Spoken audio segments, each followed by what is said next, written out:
Hey, what it do, y'all? Everybody check out 3 Men Lost in Space. I ain't even gonna hold y'all. This video long in here, so this intro ain't gonna be long. 23 minutes and 33 seconds, dude. Long in here. This was the Apollo 13 disaster. I ain't never heard about this, and I was very intrigued when I saw this title. So I'm about to check it out. Let's get into it. Ain't gonna hold y'all no longer. Let's go. Today's episode is brought to you by Skillshare. Hi, welcome to another episode of Cold Fusion. What do LASIK surgeries and GPS have in common? How is cloud computing connected to invisible braces? Did you know that scratch-resistant lenses were related to dustbusters? Actually, all of these things have NASA to credit for their existence. Okay. Yes, from the scratch-resistant lenses in your glasses to LASIK surgery that rids you of those very glasses. All are products of technologies developed by the National Aeronautics and Space Administration, or NASA as we call it. Contrary to popular belief that NASA is all about sending rovers to other planets and getting beautiful pictures, in reality, the space agency is a part of our daily lives and we don't even realize it. Yeah, I didn't know. Still, the primary job of NASA is the exploration of the universe. A lot of you have probably seen the recent images of the Mars rover landing.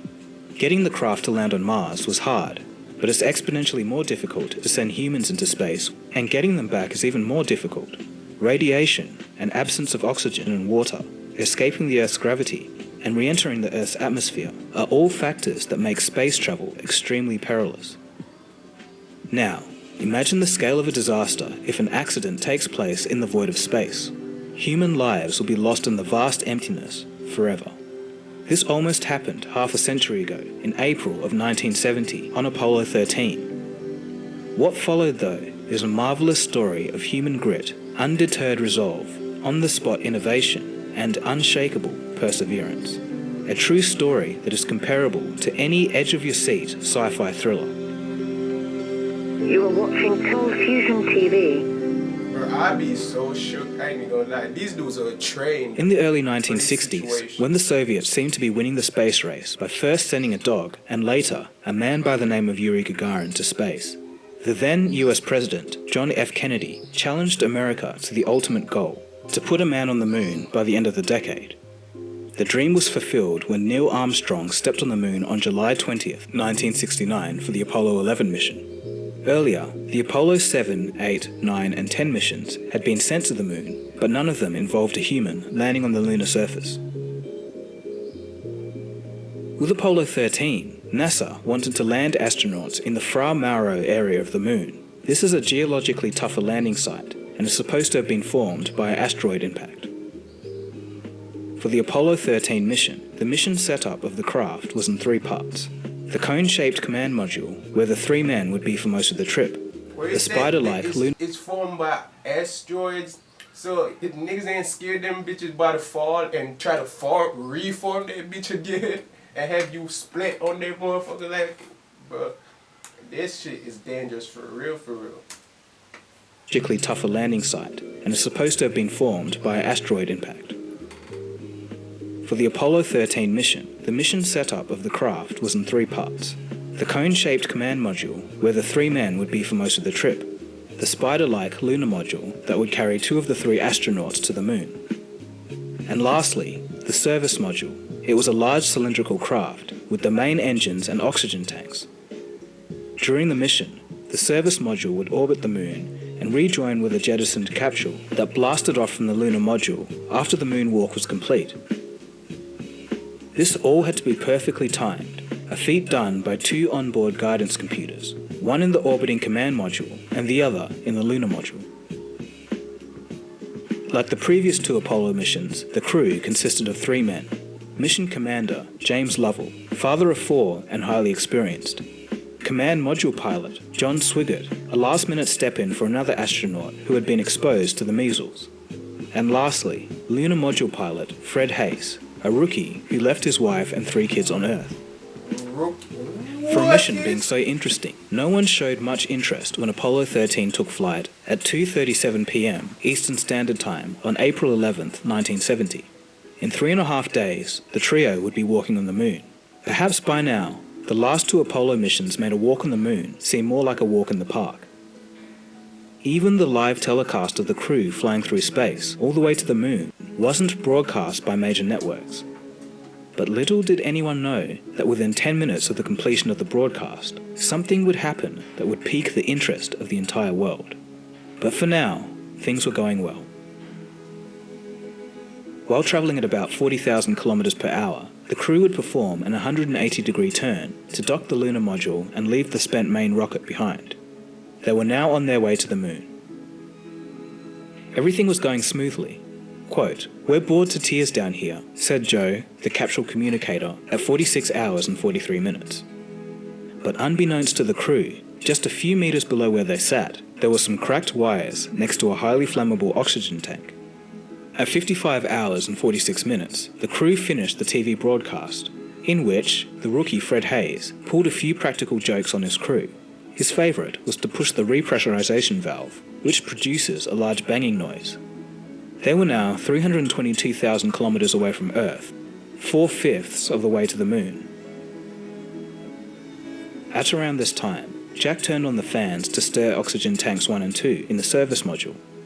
Unfortunately for all on board, the cracked wires were now exposed. Tank number 2 exploded with a bang. They all looked at each other, thinking Fred Hayes was playing another prank.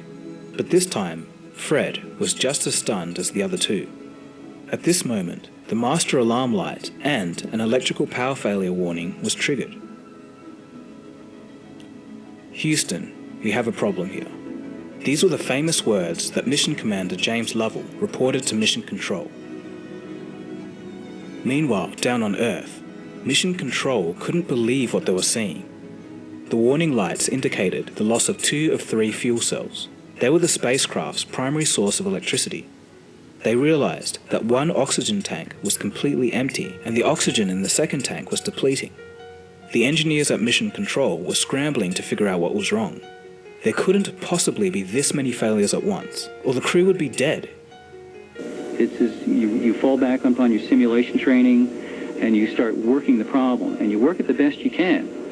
I was thinking that it was solvable, and then I was coming to the conclusion that I couldn't solve it. Talking about some, And that I wasn't a can't good believe what feeling. happened. Y'all But to the didn't give a dismay fuck of about the it, engineers dude. monitoring on Earth. This dude clear blatantly said when Apollo 13 went up, didn't nobody give a fuck. You feel me? Until like somewhere around 10 minutes time. You feel me? So y'all didn't give a fuck. Y'all sent some rookies in space, somebody that was hardly experienced. Y'all grammar for this shit. You feel me? Don't send no unexperienced niggas in space. Send unexperienced niggas in space with experienced niggas. That shit is wild, bro. What? So that dude can learn from the experienced dude. That shit is crazy. That what y'all did. I'm not lying. The catastrophic failures were confirmed within a few minutes, and quite horrifyingly so. When James Lovell happened to glance out the left window, he could see a gas leaking. It was the oxygen from the second and the only remaining tank. At this moment, the crew knew that they were in big trouble. Amazingly, they didn't panic, as they knew that that would solve nothing.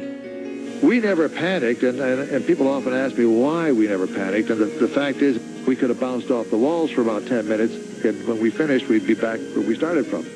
As the crew watched their precious oxygen leak out, they realized that they would lose all oxygen and soon, subsequently, their last fuel cell. They were now without electricity, light, and water 200,000 miles away from Earth, and still traveling rapidly in the wrong direction. Landing on the moon was out of the question now. The first thing they had to do was correct their trajectory. The explosion had shifted them off course, and if they didn't correct, they would still swing around the moon, but upon their return, they would miss the Earth completely. As the disaster unfolded, the news media began picking up the story. From ABC News Space Headquarters, there has been an emergency in the flight of Apollo 13. Some kind of explosion occurred in the spacecraft's main engine. The explosion affected the spacecraft's main power system supplied by fuel cells. And that means that their oxygen supply is in jeopardy and their water supply is officially termed critical. Bro, The whole Earth was now watching, including the families of those in space. I thought to myself, I couldn't believe it. something's wrong. You know, my dad's never coming back. I'm never going to see my dad again. Exactly what I'm saying. he's basically, I basically felt at that point that he was dead. Exactly what I was just saying. I was saying with the kids, the fucking kids, Albion Online is a sandbox MMORPG in which you write your own story instead of following a laid-out path. Explore a vast open world. Everything you do has an impact on Albion's player-driven economy. Every piece of equipment is crafted by players. I'd be shitting bricks. With no propulsion possible from the damaged service module, at 1 hour and 29 seconds after the explosion, the decision was made from the monitoring engineers on the ground that the crew should use the lunar module as a lifeboat. It wasn't going to be easy though. How would the oxygen supply be maintained? What would happen when power runs out? Was there enough food on the lunar module? What about water? How was the crew going to navigate back to Earth? All systems in the command module, except the critical ones, had to be shut down in order to conserve power. This would drop the temperature inside the craft to below freezing, and they didn't know if the guidance instruments could take that cold temperature. The guidance system is like your eyes and your foot on the throttle and your hands on the steering wheel. It's the information that gives you the ability to, if you will, steer from one point to another. And so the question was, would the instrument be able to take the cold temperature? With only 15 minutes of power and oxygen left in the damaged service module, they all made their way to the lunar module. Thankfully in all of this, there was one bright spot.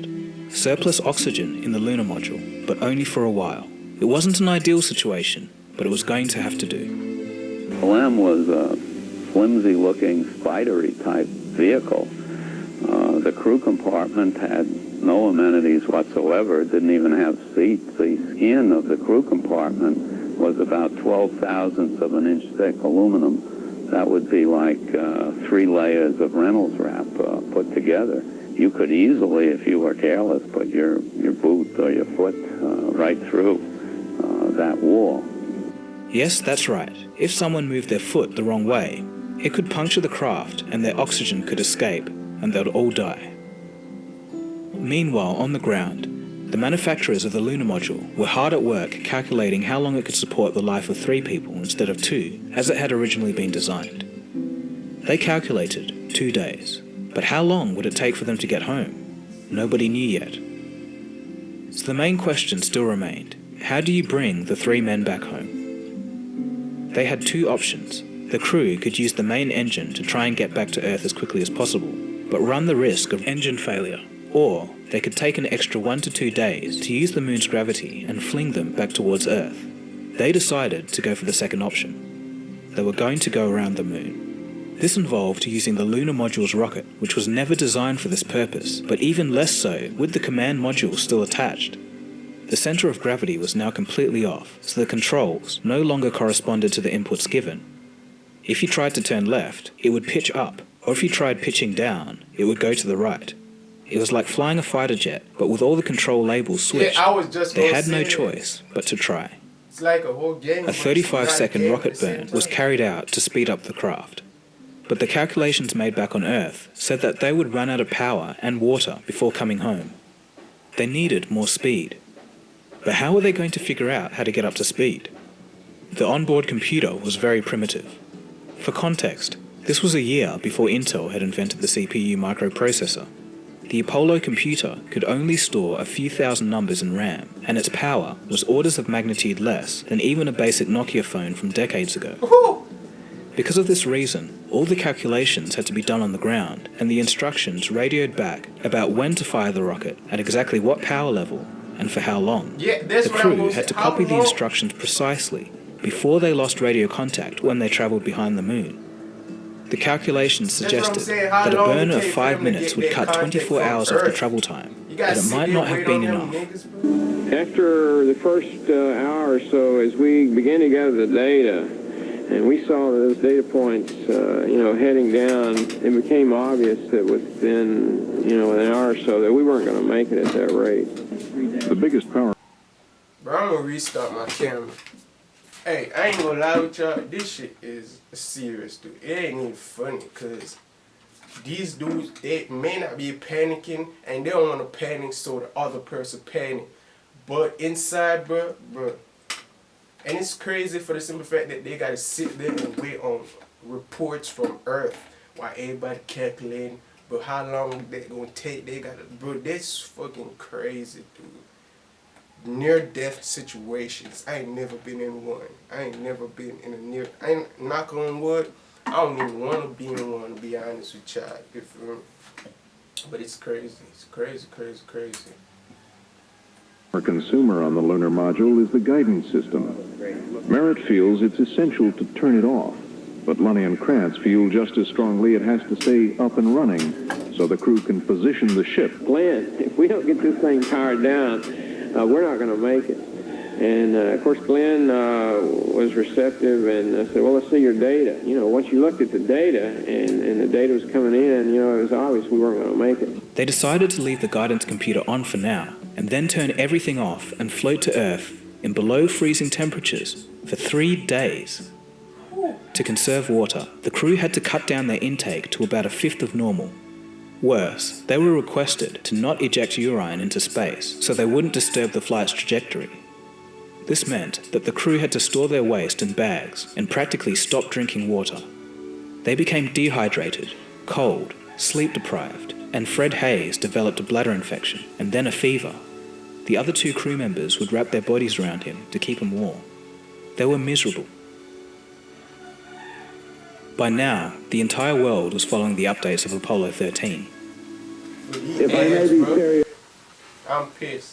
Like, you know when you're so interested in something that YouTube decide, yo, I'm gonna interrupt you real quick. Like, just a short break and shit. We won't want that short. But what a skip button.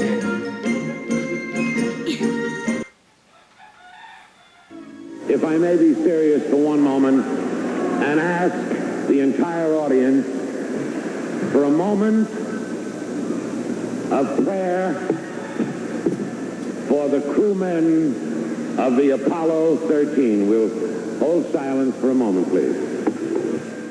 Countries offered help, and people across the globe prayed.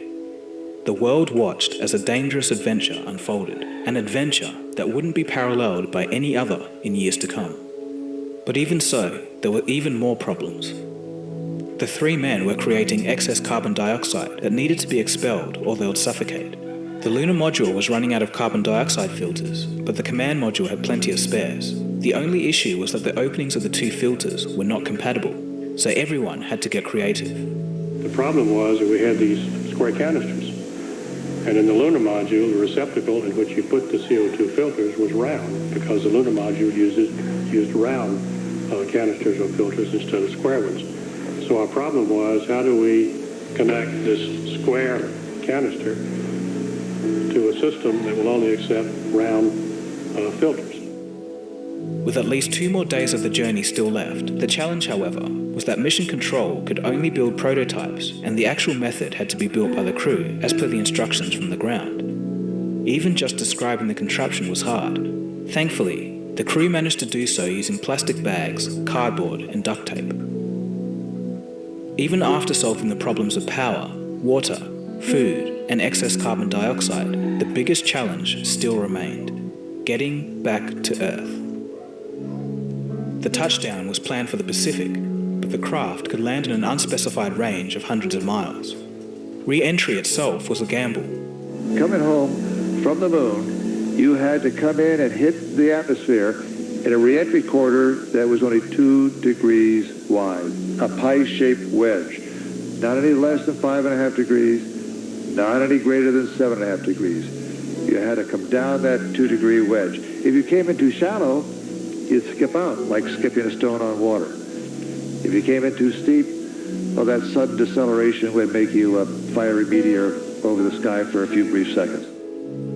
Because they were coming in too shallow and the guidance computer was still powered off, the crew needed to course correct by hand. They had to line up the Earth in the center of their window and hope for the best. I know that when that engine goes on, that I'll never be able to keep the Earth in the window by myself, because these are what we call 3 attitude controllers in pitch and roll and yaw. I said, you take your attitude controller and keep the Earth from going back and forth too much. I'll take my attitude controller and keep the Earth from going up and down too much. He said, fine. And then over on the side, I had a couple of buttons. This one is astronauts. I don't even know their names These no were more. buttons that directly connected the battery to the descent engine. The one and only time they were ever used in the Apollo program. At the proper time, Jack said start. I hit the start button. The engine went on. 14 seconds later, Jack said stop. I hit the stop button. And in between that time, we juggled the Earth, up and down and sideways. And then, of course, we waited. The last challenge was to move back to the frozen command module and power up its controls before the final flight to Earth. This required the creation of new methods. These methods would usually take months to be created, but they would... My thing is, what about the other astronauts after this happened? Like, bro, that's crazy. Think about it. Like, it's like going in it's like going to a park, right? And to swim with dolphins or something. And you heard that somebody swam with a dolphin and the dolphin bit their dick off or something. I don't know, I'm just saying. But then other folks want to do it, go swim. It's like, do you go back to swim with this dolphin? Or you don't really want to fuck with that dolphin. How did the other astronauts feel about this? Like, because I'm pretty sure niggas went back in space after this shit, huh? I'm telling you. So it's crazy. It's some strong mental and confidence and, bro, training. Like, bro, this shit is crazy. Because I wouldn't want to go in space after seeing all this shit. Are you stupid? Nah, I quit. I'll find me another job. Something that I'll work at McDonald's rather than doing this shit. I'm telling you. Bro. Holy. Devised in 3 straight days by flight controllers under the guidance of Flight Director Gene Kranz. The team on the ground were doing some of the most consequential engineering under a lot of pressure. Every calculation had to be just right. With 9 hours to go before re-entry, they were travelling at 32,000 kilometres an hour, or 20,000 miles per hour. The crew wrote the instructions on whatever scrap pieces of paper that they could find on board. This takes over 2 hours. We knew early in the game that the powered down levels would approach survival of the crew and the survival of the system. The systems would get so cold that we were worried that possibly the batteries might freeze. The propellant in the command and service module lines would freeze. There was a good chance we would get combined spacecraft home, but when we brought up the command and service module, it would be non-functional. It was the end of the road. But to everyone's relief, as the crew threw the switches to power up the command module, everything booted up. The components had withstood the cold temperatures far beyond their design limits. The crew jettisoned the service module. As the service module drifted away, for the first time, they could see the true extent of the disaster. The whole side had been blown off in the explosion. But now there was another risk. There was a possibility that their heat shield could have been affected by the explosion. If it was damaged in any way, it was likely that they would burn up in the atmosphere. But the crew couldn't think about that right now, as they had to jettison their lunar module lifeboat. It was time for re-entry. The flight finally entered the Earth's atmosphere. A communications blackout was supposed to last for 3 minutes as they turned into a glowing orb in the sky. When the blackout didn't end after that, everybody monitoring on Earth became extremely anxious. It was looking like the crew had perished upon re-entry. Then suddenly, the words "OK Joe" were heard. After they crossed through the atmosphere, the crew deployed their parachutes successfully. They had done it. A huge sigh of relief could be felt by all. Finally, they splashed down in the Pacific Ocean on April 17th after 142 hours, 54 minutes and 41 seconds of a perilous journey. All 3 flight members got home safe, and 1 million prayers from around the globe had been answered. That shit is crazy, dude. I ain't go, bro. It's one of them hard, make you want to cry type shit. But why do you ass keep interrupting me, bro? You think I got memory card space for this shit, bro? Like, come on now. I got other videos I need to film too. The Apollo 13 Accident Review Board investigated the disaster and later identified the reason being a short circuit. It was discovered that when fuel tank number 1 was modified to be fitted in the Apollo 13 spaceflight, the voltage to the heaters in the oxygen tanks were raised from 28 volts to 65 volts DC. Unfortunately, the thermostatic switches on the heaters weren't modified to suit the change. The final test on the launch pad damaged the Teflon insulation on the tank, leading to the risk of a short circuit, which in turn caused the explosion.